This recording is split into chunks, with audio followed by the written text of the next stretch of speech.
आपल्या हक्काचं रोखठोक भूमिका मांडणारं आपलं न्यूज चॅनल नांदणी सुपरफास्ट न्यूज. घटना तुमची, बातमी आमची. वाकेश्वर ग्रामपंचायत अनागोंदीच्या निषेधार्थ आंदोलन.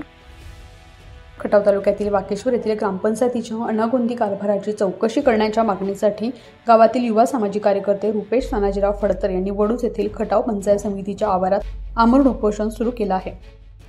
तर त्यांना पाठिंबा देण्यासाठी इतर ग्रामस्थ धरणे आंदोलनात सहभागी झाले आहेत. ग्रामपंचायतीच्या अनेक व्यवहारात अपारदर्शकता आहे. अनागोंदी कारभाराच्या चौकशीसाठी ग्रामस्थांच्या सह्यांनीशी पुणे विभागीय आयुक्त सो, जिल्हाधिकारी सो, सातारा जिल्हा परिषदेच्या मुख्य कार्यकारी अधिकारी, पंचायत समितीचे गटविकास अधिकारी यांना निवेदन देऊन सुद्धा प्रशासनानं गांभीर्यानं दखल न घेतल्यानं प्रशासनाच्या विरोधात रुपेश फडतर यांनी आमरण उपोषण सुरू केलं आहे. तर त्यांना पाठिंबा देण्यासाठी माजी उपसरपंच हिंदूराव फडतरे, विकास सेवा सोसायटीचे माजी अध्यक्ष हनुमंत फडतरे, माजी व्हाईस चेअरमन दिलीपराव फडतरे, शिवाजीराव साठे, शिक्षण समितीचे माजी अध्यक्ष चंद्रकांत फडतरे, हरिभक्तपरायण रवींद्र फडतरे, सुरेश फडतरे, गोरख फडतरे, पोपट फडतरे, संपत फडतरे व इतर कार्यकर्त्यांनी दिवसभर धरणे आंदोलन केलं.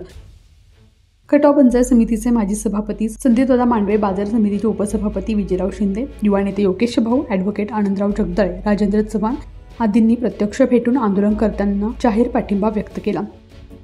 वाकेश्वर ग्रामस्थांनी सकाळी 11 वाजता सुरू केलेल्या आंदोलनाकडे सायंकाळी 5:15 वाजेपर्यंत कसल्याही प्रकारचा संपर्क केला नाही. त्यामुळे निर्ढावलेल्या पंचायत समिती प्रशासनाबद्दल तीव्र नाराजी व्यक्त होत आहे. या प्रकरणी चालढकल केली तर आंदोलनाची व्याप्ती वाढवावी लागेल असा इशारा विजयराव शिंदे व राजू फडतरे यांनी दिलाय. प्रतिनिधी अक्षय चंद्र जाधव.